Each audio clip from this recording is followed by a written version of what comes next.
At the confluence of the Bow and Elbow Rivers, in the traditional territory of the Blackfoot and near the site of historical Fort Calgary, people have gathered for hundreds of years. But these days a new energy, a new reason to gather and socialize has energized historical Inglewood, making it Calgary's hotspot for craft beer.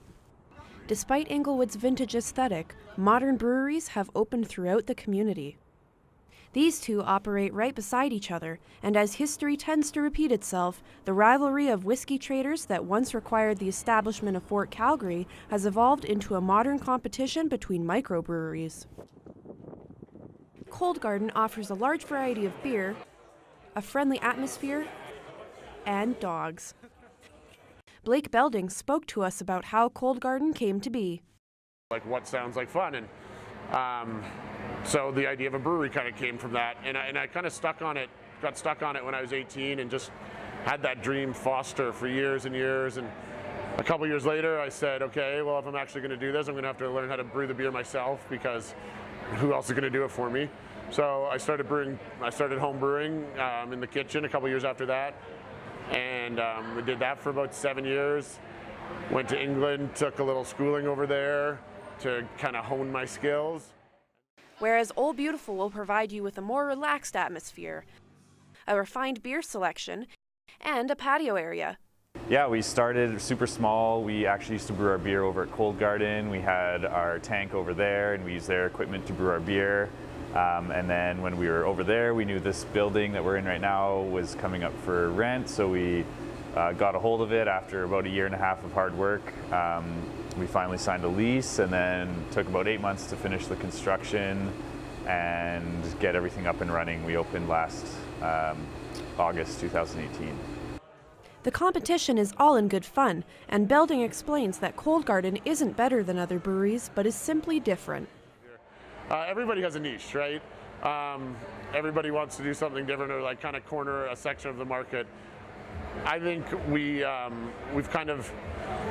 made craft beer approachable to everybody. You know, there was no such thing as a tap room in the industry. Like, it didn't exist, right? This was a new thing coming out in the industry, and a place where you can only buy beer and there's no food served. You know, and the no animals thing always relates to having food service and having people eating around you. So that was the first reason. But when we Alberta Health learned about the way these businesses are ran, like us, where people bring their own food in, and it's not a food service system, they worked with us and kind of made a rule for us to fit into. So we focus on is sort of the in-house experience.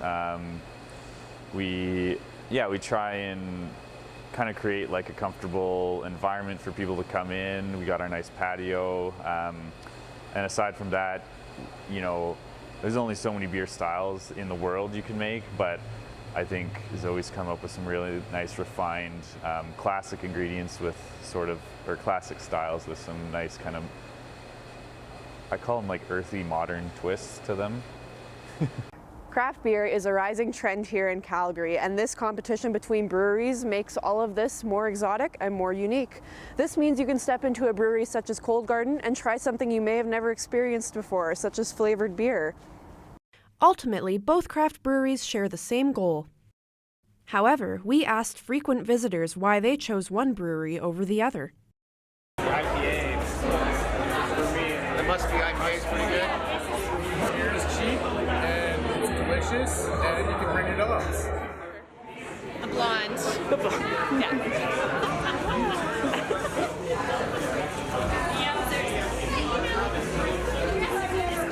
Favorite beer, Kami Custard. There's a few here, pretty much from light to dark. One of each. It's dog-friendly patio. Yeah, dog-friendly patio is key. I'm having the blood orange. It's pretty good. I like the cider. Our exploration into these craft breweries gave us a new understanding, an understanding of what craft beer really means to people like Belding and Carol. Dad is always my favorite example. He only drinks Budweiser, that's it, and my blonde. So he can come in here and drink something. My grandma, who has never drank beer, drinks our Saison and thinks it tastes like wine, so she loves it. You know, so we kind of combine, we take an approachable style or approachable techniques to all sorts of different styles, and then anybody from like the connoisseur who likes extreme stuff down to the guy who's just walking into a brewery for the first time has something they can enjoy. It means a new opportunity to bring people together, all in the name of good beer. Katie Greer, CMRU.ca News.